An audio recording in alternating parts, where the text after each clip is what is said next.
Hello everybody and welcome back. Today we're focusing on diffusion weighted imaging. I want to show you how we can generate specific MRI images, manipulate the data of those images and make assumptions about the underlying diffusion characteristics of the tissues that we're imaging. And in order to do this, we need to understand the physics behind generating a B0, DWI and ADC images. After this talk, hopefully you'll understand how we generate these images, what they represent and how they relate to diffusion, as well as why we can't look at these images in isolation and need to compare them to one another in order to make sound clinical judgments. Now, in order to understand diffusion-weighted imaging, we first need to understand what diffusion is. Now, diffusion is the random or spontaneous movement of particles within a medium due to thermal collisions. It's what's known as Brownian motion. And we can represent diffusion using a diffusion coefficient, which is a product of a constant, the Boltzmann constant, the temperature of the medium, the size of the particles we're looking at moving in this medium, as well as the viscosity of the medium. Now, when we're looking at MRI images, we're primarily interested in hydrogen atoms. It's the hydrogen atoms that are providing us with the signal that we use to generate our image. Now, if we were to look at this example of a pure liquid where the particles can move at random in any direction, if we were to sum up the movement of these particles in all directions, it would be equal. The net movement would be zero. That's what's known as isotropic diffusion. Now, when we look at the human body, it's organized in a structured way. Anatomy follows specific paths. If we look at nerve fibers or muscles or bones, there's limitations to how particles can move in those mediums. And it's very rare that we get pure isotropic diffusion. So if we have a look at another example where the molecules or particles are still moving with Brownian motion, but they are limited by external structures here, the net movement of these particles is now not going to be zero. There's going to be more net movement from top to bottom than there is from side to side because of these limiting external structures. A good example in the human body is white matter axon tracks, where hydrogen atoms can move easily up and down the axon, but find it very difficult to move between axons because of those cell membranes and the myelin sheath. Now, this skewed movement is what's known as anisotropic diffusion, where we get diffusion preferentially in one plane as opposed to other planes. Now, we can represent this using what's known as a diffusion tensor, where we create a matrix of the diffusion coefficients in the Cartesian plane, where we look at the movement in the x-axis, y-axis, and z-axis, as well as a combination of the axes.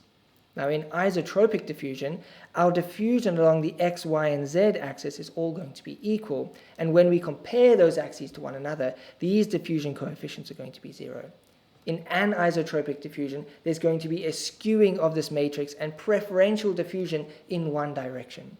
And we can represent this diffusion tensor in what's known as a diffusion ellipsoid. In isotropic diffusion, the diffusion is the same in all directions, and we get this 3D representation of the diffusion in that medium. In anisotropic diffusion, you can see our ellipsoid changes shape here. We get more diffusion, say this is the y-axis direction of our slice, than we do in both the x and z axes. There's a skewing of diffusion, and that's what's known as anisotropic diffusion, and this becomes really important when we look at diffusion tensor imaging. Now, there's a third type of diffusion which is also common in the body, and that's what's known as restricted diffusion. If we were to look at how the hydrogen atoms are diffusing within a medium that has many, in this example, organelles, we're looking inside a cell here. We've got mitochondria, we've got endoplasmic reticulum and lysosomes and Golgi apparatus. It's been a long time since I've looked at cellular biology. But the hydrogen atoms are not free to move here. We could also have increased viscosity represented by the change in color here. We see that the hydrogen atoms are moving slower than they are in these other diffusion models. Now, there are multiple things that can cause restricted diffusion in MRI imaging, and a lot of it relates to pathology. If we have infarction, say, in the brain, we get swelling of the cells, we get a reduction in that extracellular space. We can have increased viscosity, such as in an abscess. We can have increased cellularity, where the cells are packed tightly together and hydrogen atoms don't diffuse freely in that medium, such as in a lymphoma, a highly cellular tumor. Now, the objective of diffusion-weighted imaging is simple. We want to try and calculate how freely the hydrogen atoms are diffusing within the tissue that we are sampling. And what we can do is represent that diffusion based on a grayscale here, where restricted diffusion is represented by a lower numerical value and unrestricted free diffusion is represented by a higher numerical value. And these numerical values is what we call the apparent diffusion coefficient, the ADC. That's what we're trying to calculate here. Now, why is it apparent? It's not the actual diffusion. It's a result of an experiment that we run. We create specific MRI images that change based on the diffusion of tissues, and we use that data to try and figure out what is the diffusion in those tissues. What's the apparent diffusion in those tissues? Now remember, this is what we're trying to calculate at the end of the day, the ADC. So how do we go about doing that? Well, the first thing that we need to create is what's known as a B0 image and a DWI image. It's the combination of these two images that we actually take using a pulse sequence. We use a combination of these images to create what's known as an ADC map. This is not an actual image that we use a specific pulse sequence to create. This is a mathematically calculated image. That's why often your ADC map is very pixelated and looks very mathematical. It's a combination of these two actual images that we create to create a mathematical formula that gives us the apparent diffusion coefficient within the tissues that we're looking at. We don't have a specific pulse sequence that can just spit out an ADC map. There's no such thing. The only way we can create an ADC map is by creating a B0 image and a DWI image. So let's look at how we go about creating those images and how they help us to create an ADC map. The first image we're going to look at is what's known as the B0 image. Now you'll notice this pulse sequence we've seen before. This is an EPI, an echoplanar image. What we've done is we created a spin echo using a 90-degree RF pulse and a 180-degree refocusing pulse. So in this example, we're creating a spin echo here. We rapidly fill case space using oscillating frequency encoding gradients coupled with additional phase encoding gradients, and we can fill case space rapidly. When we look at diffusion weighted imaging, we want to get a snapshot of the specific anatomy that we're looking at and prevent movement within that image, especially bulk motion if we've got pulsating vessels. That movement is going to obscure or prevent our ability to assess diffusion because that movement is going to introduce artifact into our image. And that's why we generally use rapid sequences, especially EPI in diffusion weighted imaging.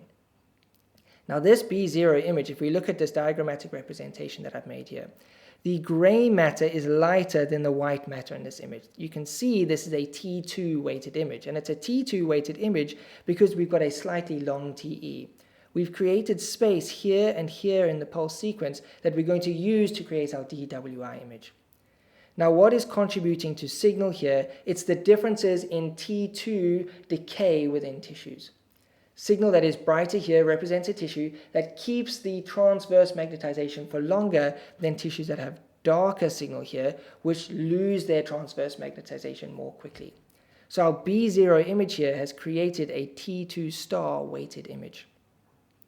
Now that we've created a baseline image, a T2 star weighted image, we need to figure out how can we change this sequence in order to null signal or reduce signal coming from tissues that have high diffusion in them. Now in order to do that, we're going to add another line into our pulse sequence, another gradient. We've seen we have a slice selection, a frequency encoding, and a phase encoding gradient. These all help us to localize signal from our image and allow us to plot those signal values to create the MRI image that we're looking at. Now you can see this image has changed quite drastically, and it's changed because of these two gradients that we've added in. These are what's known as diffusion gradients. Now these diffusion gradients are much stronger than the gradients that we apply when we are doing our spatial localization gradients. And these diffusion gradients are going to help us to figure out how much diffusion is happening within the tissues. So let's take a look at two separate parts of this MRI image. First, we'll look at a part where we know there's free diffusion. CSF has rapid diffusion of water within the CSF. It's relatively unobstructed. Then we can look at the head of the caudate, where we know that's highly cellular. We've got cell bodies, we've got slight restriction of diffusion here. And we can see that the caudate is brighter than our CSF here. Now, why is that the case? Well, if we were to look at the hydrogen atoms that are moving within the CSF, they're moving rapidly. We flip all of our spins into the 90-degree plane, into the transverse plane, using this RF pulse. those spins are going to lose transverse magnetization at a rate of T2 star. Now we know that they lose transverse magnetization, and eventually we're going to apply a 180-degree RF pulse that's going to generate a spin echo, allow the leaders to become the laggers and catch up, bringing our signal back up to levels of T2. If this is all looking foreign to you, I'd encourage you to go back to the spin echo talks as well as the EPI talk. Now what happens if we were to apply a strong gradient across each one of these voxels? We are applying a gradient across the whole image here, say in the x-axis direction. Hydrogen atoms on this side of our voxel are going to now process at a slower frequency than hydrogen atoms at this side of our voxel. We are going to get a frequency difference based on this large gradient that we've applied across our image. Now, if these hydrogen atoms are moving freely while this diffusion gradient is being applied for a specific period of time, the movement of the hydrogen atom is going to cause a change in frequency, and that change in frequency is inducing a change in phase. Now, what causes signal loss? It's dephasing of spins in the transverse plane. If these hydrogen atoms were to move during this diffusion gradient, we are getting a change in phase and we are getting a reduction in transverse magnetization. The net magnetization vectors are still in the transverse plane, but they are more out of phase with one another as opposed to if they stayed stationary. If we were to think about spins that were staying stationary because there was some restriction to their diffusion, there would also be a phase change across this voxel. Spins on this side will be processing faster than spins on this side.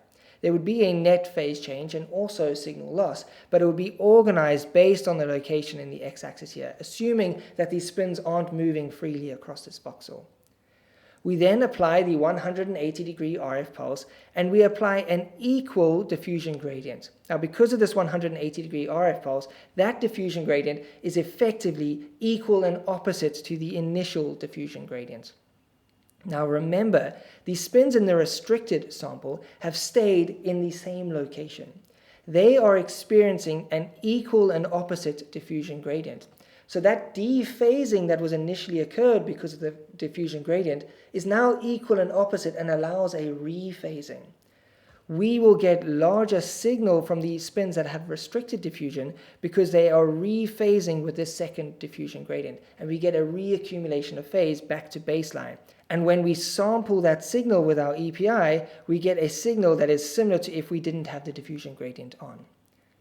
Now, the hydrogen spins that are freely diffusing, the gradient that they experience now is not equal and opposite because they have changed location within the voxel. They may have completely left this voxel, they may have completely left the slice and not contributing to signal. So we get a rapid loss of signal here. Now, the loss of signal represents the degree of diffusion that's happening with those hydrogen spins. We know that when hydrogen spins move along a gradient, we get a change in phase. We actually get an exponential change in phase. And that change in phase is what's causing the signal loss in our DWI image. Now, the strength of this diffusion gradient, as well as how long we have the diffusion gradient on, as well as the time between the diffusion gradients, is what's known as our B value. The stronger the gradient, the longer we apply that gradient, and the greater the time between these gradients, the higher our B value. Our B value is something that we input into the MRI machine. The higher the B value, the more signal loss we get based on the diffusion within the tissues. And as I've said, that B value is related to the period of time that we have the gradient on. The longer we have that gradient on, the more time there is for diffusion to occur and signal loss to occur in a freely diffusing tissue. The steeper the gradient, the greater the amplitude of this gradient, the greater the differences in processional frequencies based on their location, the more phase change. And lastly, the period of time between these two separate diffusion gradients, as we increase that period of time, there's more opportunity for these spins to move and not experience an equal and opposite gradient. Remember, the spins that have restriction are staying in the same location. So they experience the first gradient, they experience an equal and opposite second gradient, and allow for no net phase change to occur. This B value is something we set. It's generally between 0 and 1,000, generally 500, 1,000. Protocols change between different hospitals, and there's no set B value that's going to give us the best image. So that's chosen by us, and that B value, you can see, will manipulate the signal that's generated on this image. Now, we've looked at this diffusion gradient in one plane. Now we know that in anatomical structures, we don't have isotropic diffusion, we have anisotropic diffusion. So we need to repeat this diffusion gradient, the x-plane, the y-plane, and the z-plane at a minimum, the 3 planes of our Cartesian plane, to see if there's restricted diffusion along all of those planes. Now when we generate signal from this DWI image in all of our planes, what is actually giving us signal? Well, firstly, we are running a T2 star weighted sequence here, an EPI sequence. Secondly, our B value is going to determine how much signal loss we get. The higher our B value, because this is a negative exponent, as our B value increases, the more signal loss we get based on diffusion. Now, what we want to calculate, as I've said before, is what is the actual or apparent diffusion coefficient within our image. How much diffusion is actually occurring in this tissue? As there is more diffusion, such as in our CSF here, we get more signal loss. Again, this is a negative exponent here. We repeat this in all 3 planes, and we're going to get 3 separate images. These are what's known as our source images. Now, in practice, we may repeat this 6 to 20 different times, but here we've got an example of 3. We combine the signal of all 3 of these images that we've created to create our DWI image. This DWI image represents diffusion within the sample, as well as the underlying T2 characteristics of the tissues that we are sampling here. We're running a T2 weighted sequence, a slightly longer TE. That longer TE is because we need space for these diffusion gradients to be applied. You can see it's still T2 weighted. Our gray matter is lighter than our white matter here. Now, if something is bright, what does that represent? Well, it could represent the inherent T2 characteristics of that tissue, or it could represent the restricted diffusion within that tissue. There's not been much movement. We haven't got signal lost based on the diffusion gradients that we've applied. And that diffusion or restricted diffusion is also a function of how strong our diffusion gradient has been that we've applied here. The degree of signal loss is also a function of that B value there. So now we've created 2 separate images, a B0 image and a DWI trace image, where we've combined our source images. This signal averaged image is what's known as our DWI trace image. And we've seen that the signal in each voxel here is represented by T2 star. Signal loss is a function of how rapidly tissues have lost their transverse magnetization. Bright tissues here lose their transverse magnetization more slowly than the darker tissues. Our DWI sequence, each voxel here represents both the T2 weighting within the sample as well as the inherent diffusion within the tissues that we're looking at here. Now, what we can do is mathematically combine these 2 images to try and isolate what is the apparent diffusion coefficient within our image. You see, this B0 image, each voxel here represents the T2 star of that tissue. In our DWI sequence here, you can see we use T2 star. The anatomy hasn't changed here. Our pulse sequence, the only thing that's changed is this part of our pulse sequence, adding in a diffusion gradient. Otherwise, nothing else has changed. Our B0 image actually is the same sequence, but we haven't applied a diffusion gradient. Our diffusion gradient is 0. Anything to the power of 0 is 1, so we can effectively cancel out the diffusion component here. We've got no signal loss based on our diffusion gradients in this image. Now, what we can do between these 2 images, you see our B0 image is in fact just representing the T2 characteristics of the tissues. Again, nothing has changed between these. The only thing that's changed is the strength of the diffusion gradient that we've applied. Now, when we look at our DWI image, the signal that we're generating here, it involves the T2 star component. We can take the signal of this DWI image and divide it by the signal that we got in our B0 image. As we take the signal from our B0 image and divide the numerical values of these signal, we can see that DWI image divided by our B0 image, B0 is the same as T2 star, we can cancel out the T2 contribution in our DWI image here. We can get rid of signal that's coming from T2. And what we're left with here is a calculated image, a mathematical calculation that is going to allow us to figure out what signal is coming from the diffusion within our sample here. You can see now we can reorganize this formula here. We know our DWI values from our trace image. We know our B0 values from our B0 image. And we know our B value. We selected the B value. The only variable that we don't know is our ADC, our apparent diffusion coefficient of each voxel within these images. If we isolate ADC in this formula, we can plug in the known values for each voxel within this image, and we can create what's known as an ADC map.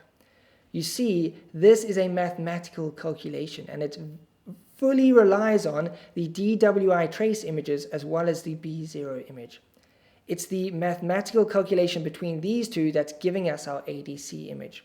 Now remember, in DWI, when there was free diffusion, we get a loss of signal. When there was restricted diffusion, we get higher signal. The opposite is true in our ADC maps. Free diffusion now is represented by bright signal values. Remember, as ADC increases, DWI decreases because of this negative exponent. The ADC values here give us some value to figure out how much diffusion is happening. The more diffusion there is, the higher the ADC value. Notice how we've lost, though, that contrast between our gray and our white matter here. The contrast here wasn't really due to the differences in diffusion. It was more due to the differences in the T2 weighting of the image. We have now negated that T2 weighting, and we really struggle to see that contrast in our ADC image, because the contrast here that we get is based on the apparent diffusion that we have calculated within the sample here. The apparent diffusion is much more in the CSF in this example than it is in the cellular components of our image. That's how we go about creating our ADC map. So let's look at a few examples to understand the underlying processes as well as drive some of these points home. Now in our first example, we can see that there is a lesion here that changes signal intensity based on the image that we're looking at. In our B0 image, that lesion is bright. It's got a high T2. In our DWI image, the lesion is also bright. Now we know that in our DWI image, signal intensity either comes from the T2, the prolonged T2 of that tissue, or it comes from restricted diffusion. Now we couldn't look at this DWI image in isolation and say that this is confidently restricted diffusion, because we haven't yet cancelled out the T2 contribution to this image. Once we cancel out the T2 contribution by combining these images here, we can see now that the lesion is dark on our ADC map. Remember, ADC represents the apparent diffusion coefficient. If the value is low, there is a low amount of diffusion. There is restricted diffusion within this lesion. So our DWI image is bright because of the restricted diffusion and probably some contribution from T2 star here. So this represents restricted diffusion. Now take a second example here where we've got a bright B0 image and we've got brightness in our DWI, the same as the previous example, but now we've got brightness on our ADC map. Now brightness on the ADC map represents free diffusion, unrestricted diffusion. If we look at our DWI image, we see that there's brightness on the DWI image that we know can either be restricted diffusion or T2 star contribution, prolonged T2 in that tissue here. We look at our B0 image and it's very bright here. We know that this lesion has a prolonged T2, it has T2 brightness. So this DWI image we have to look at in combination with our ADC map, because alone we could say that this is restricted diffusion. In fact, this is what's known as T2 shine through. The lesion itself has a prolonged T2. It's got a prolonged free induction decay, and that's what's causing the brightness in our DWI image. It's not a restricted diffusion. When we look at our ADC map, we see that there is free diffusion within that image here. So you can see how we need to look at our DWI in combination with our ADC and B0 image. Both of these examples, we couldn't look at the DWI image in isolation and confidently say this is either restricted or unrestricted diffusion. Let's look at another example here. We've got a DWI image that is completely clear. There's no lesion on our DWI image. Now this is a reminder, you can't just look at the DWI image and say, if it's clear, I won't look at my ADC map. Many times we look at the DWI image because our resolution is much better. The ADC map has really poor resolution, it's very pixelated, it's quite hard to spot the lesion. When you don't spot a lesion in DWI imaging, you need to look at the ADC imaging, and we look, and suddenly there's a lesion there. Now what does this represent? Does it represent restricted diffusion? That would be strange for it to not show up on our DWI image. This is when we need to go back to the B0 image, and we see there is a low T2 value here. Now, we are creating these images using echoplanar imaging. They're susceptible to many different artifacts, especially susceptibility artifact. We could get an artifact either in our B0 image or in our DWI image that doesn't represent the true underlying anatomy, and it doesn't represent the diffusion characteristics of that tissue. Because we use these images to create our ADC map, that artifact is going to come through in the mathematics. It's going to show up in our ADC, yet it doesn't truly represent anything to do with diffusion in this region. And we can figure that out by looking at our source images. So here we've got an artifact that's being propagated through to our ADC image. One last example to really drive this point home. Here we've got a dark lesion on our B0 image. Again, it could be an artifact, but we see it's also dark in the DWI image. All of our source images in our DWI averaged out have still created this dark region here. What we've got is a lesion that has a very short T2. It loses transverse signal very quickly. It's got a low T2 value. The low value in our DWI image here is not representing diffusion, free diffusion. The signal has been lost quickly because we're still running a T2, an echoplanar image, during this diffusion weighted image. Now we don't know the diffusion characteristics within this lesion. Is it dark here because of the short T2 times, or is it dark because there's freely diffusing tissue in this region? And when we look at our ADC map, we get a confusing picture here. I've represented it by this kind of pixelated region here. The math here to create our ADC image doesn't give us information about the diffusion characteristics within this lesion. And this is what's known as T2 blackout. So hopefully you have a better understanding of how we create these specific images and what the signal intensities on these images represent. I hope that you are convinced now that you can't look at a specific image in isolation without comparing it to the other images within the sequence. I hope that hasn't been confusing. I hope you have got more clarity when it comes to this type of imaging. Many people get confused. And remember, if you are studying for a specific exam, I have a question bank linked below. Here you can practice your skills that you've learned throughout these talks. You can figure out where you're strong and where you're weak and where you need to focus on prior to heading into the exams. I don't want you to be thinking, oh, I wonder if this is going to come up. I want you to be thinking, when this comes up, I'm going to say this. Go into your exam instead of with trepidation, with confidence. So that's all for today's talk. I'll see you all in the next one. Goodbye, everybody.